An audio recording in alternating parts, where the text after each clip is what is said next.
خداوند کے زندہ اور پاک کلام میں سے تواریخ کی پہلی کتاب، اس کا 28واں باب۔ اور داؤد نے اسرائیل کے سب امراء کو جو قبیلوں کے سردار تھے اور ان فریقوں کے سرداروں کو جو باری باری بادشاہ کی خدمت کرتے تھے، اور ہزاروں کے سرداروں اور سینکڑوں کے سرداروں اور بادشاہ کے اور اس کے بیٹوں کے سب مال اور مویشی کے سرداروں اور خواجہ سراؤں اور بہادروں، بلکہ سب زبردست سرماؤں کو یروشلم میں اکٹھا کیا۔ تب داؤد بادشاہ اپنے پاؤں پر اٹھ کھڑا ہوا اور کہنے لگا، اے میرے بھائیوں اور میرے لوگوں، میری سنو۔ میرے دل میں تو تھا کہ خداوند کے عہد کے صندوق کے لیے آرامگاہ اور اپنے خدا کے لیے پاؤں کی کرسی بناؤں، اور میں نے اس کے بنانے کی تیاری بھی کی۔ پر خدا نے مجھ سے کہا کہ تو میرے نام کے لیے گھر نہیں بنانے پائے گا، کیونکہ تو جنگی مرد ہے اور تو نے خون بہایا ہے۔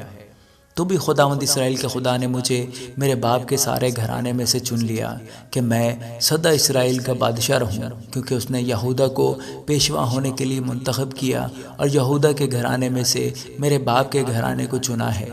اور میرے باپ کے بیٹوں میں سے مجھے پسند کیا تاکہ مجھے سارے اسرائیل کا بادشاہ بنائے۔ اور میرے سب بیٹوں میں سے، کیونکہ خداوند نے مجھے بہت بیٹے دیے ہیں، اس نے میرے بیٹے سلیمان کو پسند کیا تاکہ وہ اسرائیل پر خداوند کی سلطنت کے تخت پر بیٹھے۔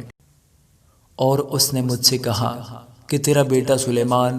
میرے گھر اور میری بارگاہوں کو بنائے گا، کیونکہ میں نے اسے چن لیا ہے کہ وہ میرا بیٹا ہو اور میں اس کا باپ ہوں گا۔ اور اگر وہ میرے حکموں اور فرمانوں پر عمل کرنے میں ثابت قدم رہے جیسا آج کے دن ہے، تو میں اس کی بادشاہی ہمیشہ تک قائم رکھوں گا۔ پس اب سارے اسرائیل یعنی خداوند کی جماعت کے روبرو اور ہمارے خدا کے حضور، تم خداوند اپنے خدا کے سب حکموں کو مانو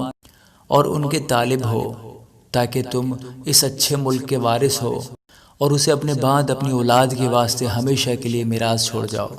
اور تو اے میرے بیٹے سلیمان اپنے باپ کے خدا کو پہچان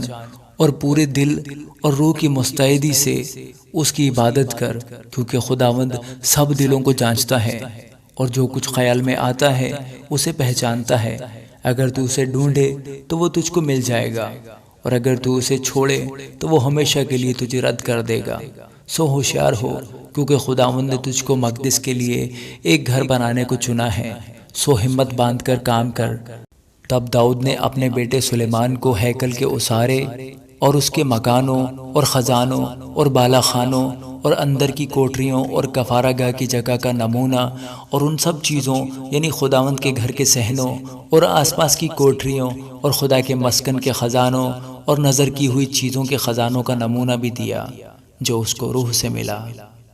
اور کاہنوں اور لاویوں کے فریقوں اور خدا کے مسکن کی عبادت کے سب کام اور خداوند کے مسکن کی عبادت کے سب ظروف کے لیے یعنی سونے کے ظروف کے واسطے سونا تول کر ہر طرح کی خدمت کے سب ظروف کے لیے، اور چاندی کے سب ظروف کے واسطے چاندی تول کر ہر طرح کی خدمت کے سب ظروف کے لیے، اور سونے کے شمعدانوں اور اس کے چراغوں کے واسطے ایک ایک شمعدان اور اس کے چراغوں کا سونا تول کر، اور چاندی کے شمعدانوں کے واسطے ایک ایک شمعدان اور اس کے چراغوں کے لیے ہر شمعدان کے استعمال کے مطابق چاندی تول کر، اور نظر کی روٹی کی میزوں کے واسطے ایک ایک میز کے لیے سونا تول کر، اور چاندی کی میزوں کے لیے چاندی، اور کانٹوں اور کٹوروں اور پیالوں کے لیے خالص سونا دیا،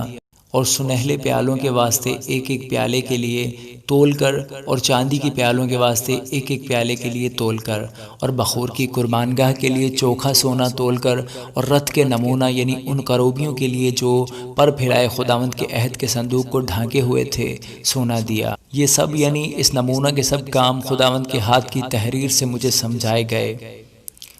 اور داؤد نے اپنے بیٹے سلیمان سے کہا کہ ہمت باندھ اور حوصلہ سے کام کر، خوف نہ کر، ہراساں نہ ہو، کیونکہ خداوند خدا جو میرا خدا ہے تیرے ساتھ ہے۔ وہ تجھ کا نہ چھوڑے گا اور نہ ترک کرے گا جب تک خداوند کے مسکن کی خدمت کا سارا کام تمام نہ ہو جائے۔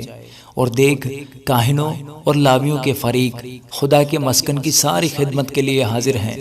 اور ہر قسم کی خدمت کے لیے سب طرح کے کام میں ہر شخص جو ماہر ہے بخوبی تیرے ساتھ ہو جائے گا،